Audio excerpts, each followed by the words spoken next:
निवेदन है, शंकर भगवान के मंदिर में, शिवालय में एक लोटा जल चढ़ाने वाला व्यक्ति, जिसके घर से रोज एक लोटा जल भगवान शंकर के मंदिर में जा रहा है, जिसके घर से रोज शिवालय में एक लोटा जल जा रहा है, समझ लेना उसके घर का बच्चा, उसके घर का बुजुर्ग, उसके घर में रहने वाला एक एक व्यक्ति कभी अपने पथ से नहीं भटकेगा, पथ से नहीं भटक सकता, मार्ग प्रशस्त। किसने मार्ग दिया?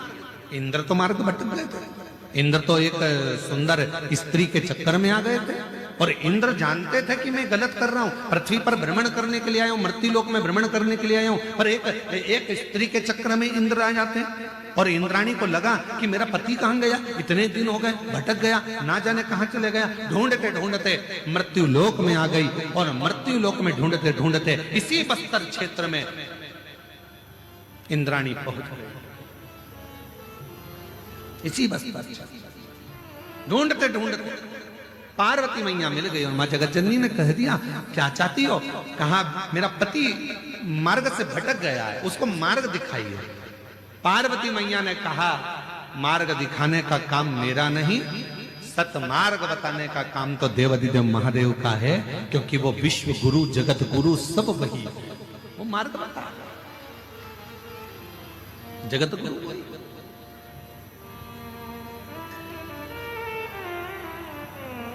और हम फिर निवेदन करें मेरी जीजियों से, मेरे जीजाओं से, मेरी बेटियों से, बेटाओं से, मेरी माताओं से, यदि संसार सागर में तुमको कोई असली गुरु ना मिले, संसार सागर में तुमको कोई ऐसा गुरु ना मिले जो तुम्हारे मन के हिसाब से ना हो, संसार सागर में कोई तुमको ऐसा गुरु ना मिले जो तुम्हें पथ ना बता रहा हो, सही मार्ग ना दिखा रहा हो, तब तक कोई गुरु मत बनाना।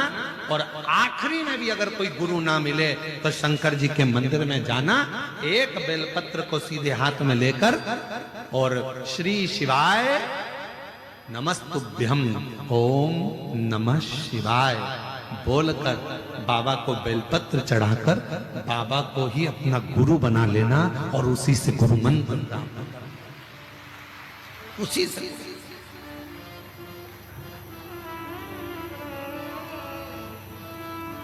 उसी को गुरु महाराज कई महीने कोई नहीं मिल रहा, गुरु का काम। मेरी शादी को 14 साल हो गए थे और मुझे कोई भी संतान नहीं थी, सभी जगह इलाज करवाकर हार गई, और उम्मीद भी खत्म हो गई थी कि मुझे कोई संतान का सुख मिलेगा। अपने परिवार की बड़ी बहन होने के कारण मुझे बहुत ताना सुनना पड़ता था। एक दिन टीवी में आपकी कथा सुनी, सुनने से मन को बहुत अच्छा लगा। उसके बाद 2023 से मैं और मेरे पति आपकी कथा लगाकर सुनने लगे, और आपके बताए हुए सुनकर सिर्फ मंदिर जाकर एक लोटा जल चढ़ाकर आ जाते थे। बाबा की ऐसी कृपा हो गई गुरुदेव, 26 अगस्त 2024 को बाबा की कृपा से 14 साल के बाद मेरे घर में संतान की प्राप्ति हो गई। ये शिव की कृपा, उससे प्रणाम, उसको नमन, उसको विनय। शिव कथा कर रही महाराज, अगर विश्वास है, जैसे उस बहन ने कहा हमारा भरोसा था, हम गए गुड़ियाली में कथा सुनने रायपुर में, वहां की मिट्टी को अपने गर्भ पर लगा लिए, 14 साल तक औलाद नहीं हुई। बाबा स्वीकार करना, आपसे भी निवेदन है। शिव महापुराण की कथा अगर दंतेवाड़ा में आई है, शिव महापुराण की कथा मां दंतेश्वरी की कृपा से हो रही है, शिव महापुराण की कथा गीतम की इस पवित्र भूमि पर यदि हो रही है, दिल से आकर बैठकर बाबा को अपने मन की भाव कहना, मेरा बाबा 3 महीने के अंदर मुराद पूर्ण जरूर करता है, स्वीकार जरूर कर, उससे कहो दिल से कि महादेव नमन चरणों में स्वीकार कीजिए, सबका किया है मेरा भी उद्धार कीजिए, उद्धार कीजिए। आप भी बोलो साथ में, महादेव नमन चरणों में, बोलो बोलो, महादेव नमन चरणों में स्वीकार कीजिए, सबका किया है मेरा भी उद्धार कीजिए, उद्धार कीजिए। है त्रिपुंडधारी, है त्रिशूलधारी, है त्रिपुंडधारी, है त्रिशूलधारी। बस उसको विनय करो, निवेदन करो। प्रहलाद अग्नि से भी जला नहीं, हाथी के पांव के नीचे मरा नहीं। तब हिरण्यकशिपु को क्रोध आया और हिरण्यकशिपु ने एक धधकता हुआ खंबा सामने खड़ा कर दिया। अग्नि में तप रहा था वो खंबा कई समय से। हिरण्यकशिपु से पूछा हिरण्यकशिपु ने प्रहलाद से, क्या इसमें तेरा भगवान है? हाँ, इसमें मेरा भगवान।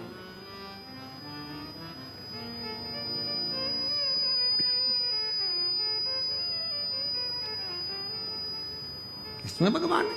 हाँ। इस खंबे में तेरा भगवान है? हाँ। अगर खंबे में भगवान है, लग जा गले। प्रहलाद ने देखा कि बहुत अग्नि का खंबा है, तो भी भगवान का नाम लेकर प्रहलाद खंबे से गले लग गया।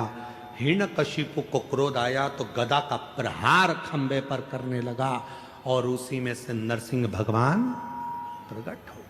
नरसिंह भगवान, ये कथा तो आप लोग सुने। क्रोध आया नरसिंह भगवान को, हिरण्यकशिपु के उदर को फाड़ दिया, हाथों को निकाल लिया, गले में धारण कर लिया। क्रोध, इतना क्रोध था नरसिंह भगवान का। हिरण्यकशिपु के शरीर का जब रक्त भगवान नरसिंह के शरीर पर लगा तो उनका क्रोध और प्रबल हो गया। और रक्त मतलब जो भाग उसने ग्रहण करा था, जो भोजन उसने ग्रहण करा था, उसका जो एक बूंद अंश बनता है, वो रक्त उसके शरीर पर लगते से क्रोध आ गया। क्रोध। शिवपुराण कहती है महाराज,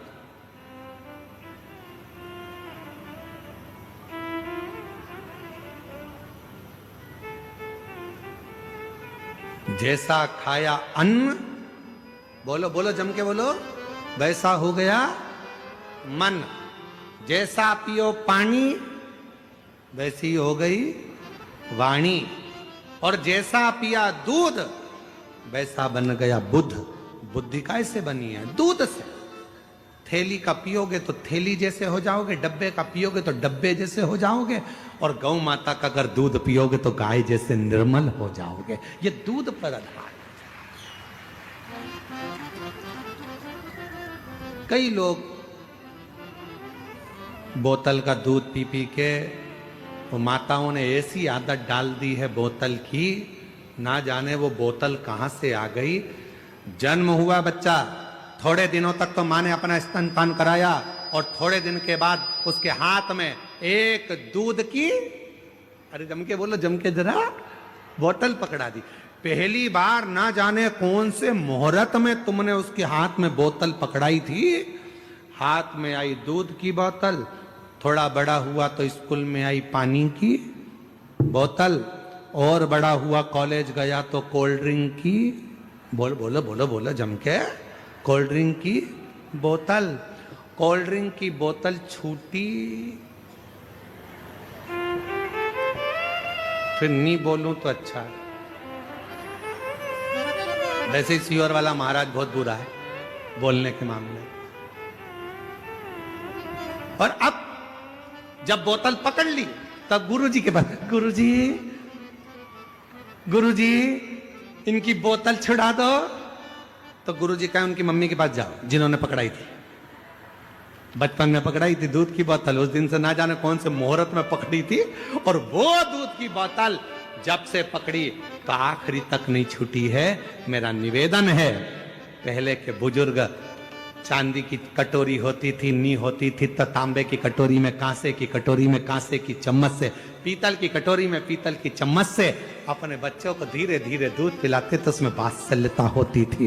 बोतल पकड़ाने से अच्छा है अपने बच्चे के मुख में राम राम कहकर, शिव नाम कहकर, कृष्ण नाम कहकर उसके मुख में थोड़ा थोड़ा दूध चम्मच से पिलाना प्रारंभ करो। हाथ में बोतल मत पकड़ाओ, आखिरी तक पकड़ लेगा, किसी मुहूर्त में पकड़ ली तो दिक्कत खड़ी हो जाएगी। बोतल से पीछा जाओ, बोतल से।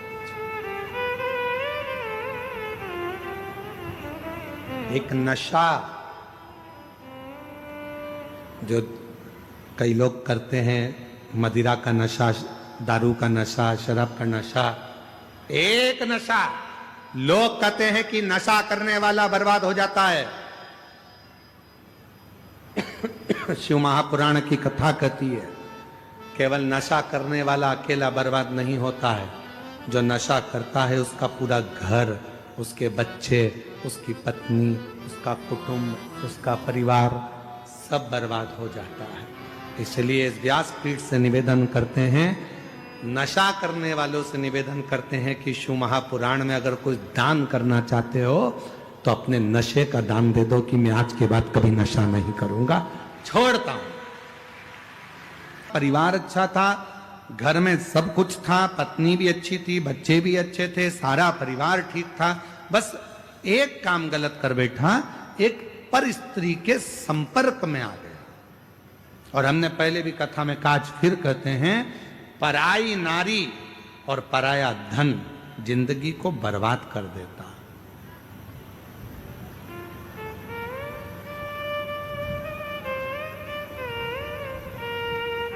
घर में धर्मपत्नी है, उसका सम्मान करो, इज्जत करो, अच्छी वाणी में उसको आदर के वचन बोलो। घर में बच्चे हैं, उनको संभालो, आदर के वचन बोलो, सम्मान करो, सत्कार करो उसका।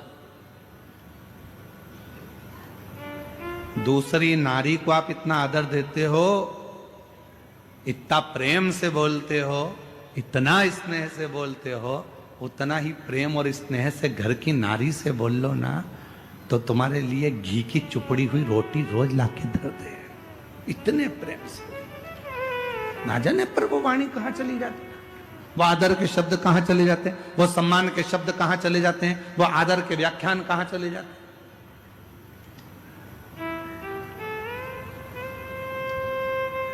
सीखो, मेरे देवाधिदेव महादेव से सीखो, मेरे शंकर भगवान से सीखो।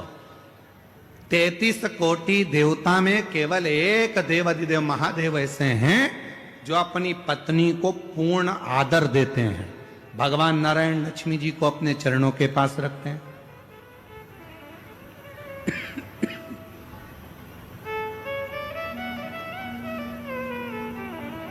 ब्रह्मदेव माता ब्रह्माणी को अपने करीब में रखते हैं।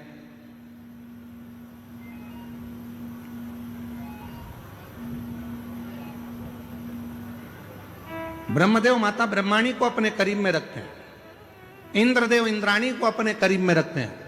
भगवान नारायण माता लक्ष्मी को अपने चरणों में रखते हैं।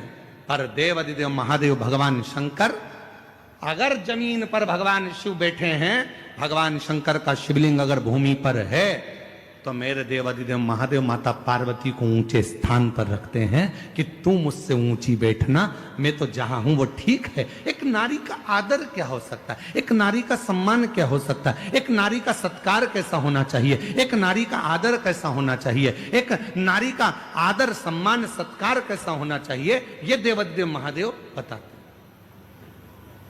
ये भगवान शंकर आदर कैसा। लोग कहते हैं कि सबसे ज्यादा प्रेम इन देवता ने करा, कोई कहता है कि भगवान ने इन देवता ने प्रेम करा, कोई कहते हैं उन देवता ने प्रेम करा। पर कभी कभी अंदाजा लगाकर बैठिएगा, शिव जैसा प्रेम कोई नहीं कर सकता, शंकर जी जैसा प्रेम कोई नहीं कर सकता, भगवान शंकर जैसा स्नेह नहीं कर सकता। कौन देवता होगा जिनकी धर्म पत्नी अपने प्राणों को त्याग दी और माता सती को कंधे पर रखकर, माता सती को कंधे पर धारण कर कर भगवान शंकर ने तांडव मचाना, भगवान शिव ने तांडव मचाना प्रारंभ करा। कौन देव हो? जो शव है सती, शव को कंधे पर लेकर भगवान देवाधिदेव महादेव ने तांडव रच दिया। इतना प्रेम, इतना प्रेम। ब्रह्मा जी ने कह दिया है भगवान देवाधिदेव महादेव से, सुनो भोलेनाथ, तुम्हारी धर्म पत्नी सती के शरीर के टुकड़े हो गए हैं और ये 52 शक्तिपीठों का निर्माण हो गया है।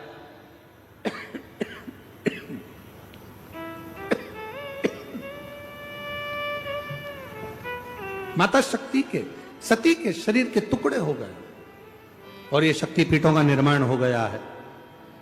देवाधिदेव महादेव, अब तुम्हारी धर्म पत्नी सती जा चुकी है।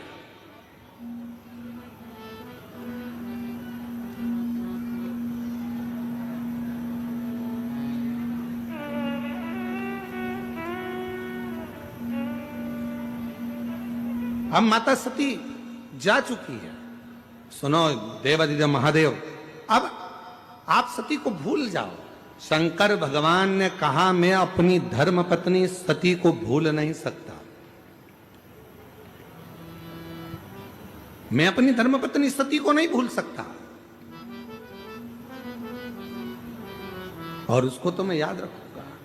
और उसको हर पल याद रखने के लिए शायद दुनिया में कोई एक ऐसा देवाधिदेव महादेव जैसा दुनिया में कोई नहीं हो सकता जिन्होंने माता सती के भस्म की राख को, भस्म को अपने शरीर पर लपेट लिया और कह दिया मैं अपनी धर्म पत्नी सती को कभी नहीं भुला पाऊंगा। और जब भी संसार के लोग मेरे करीब में आएंगे तो उनको मेरी भस्म लगी दिखेगी, दुनिया समझेगी कि सती चली गई है, पर नहीं, शिव जहाँ है और उनके तन पर यदि भस्म है, उनके तन पर यदि भस्म लमी हुई है, तो वो ज्ञात कर लें कि शिव सती दूर नहीं, शिव और शक्ति एक हैं। जहाँ शिव है वहाँ शक्ति है और जहाँ शक्ति है वहाँ शिव है। इन दोनों में कोई भेद नहीं होगा। दुनिया के लोग कहते हैं 52 शक्तिपीठ हैं, 51 शक्तिपीठ हैं, इतनी शक्तिपीठ हैं, यहाँ शक्तिपीठ पर ये देवी विराजमान है, पर कोई नहीं कहता कि उस शक्तिपीठ पर शिव भी विराजमान है। जहां माता आद्य शक्ति माता सती का दंत गिरा, जहां माता सती का हृदय गिरा, जहां माता सती के नयन गिरे, जहां माता सती का हाथ गिरा, जहां माता सती का कोई भी अंग कर्ण गिरा, जहां माता सती का अंग भाग गिरा है, वो केवल माता सती का स्थान नहीं था, उसको संभालने के लिए स्वयं देवाधिदेव महादेव उस सती माता के लिए उस स्थान पर विराजमान हुए, इसलिए उसको शक्तिपीठ कहा जाता है।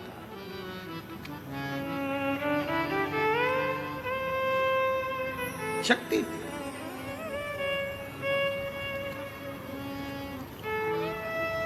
और क्यों नहीं आए मां? जब आप हृदय से पुकारते हो, मां आद्य शक्ति, मां भवानी, मां दुर्गा केवल अकेली नहीं आती।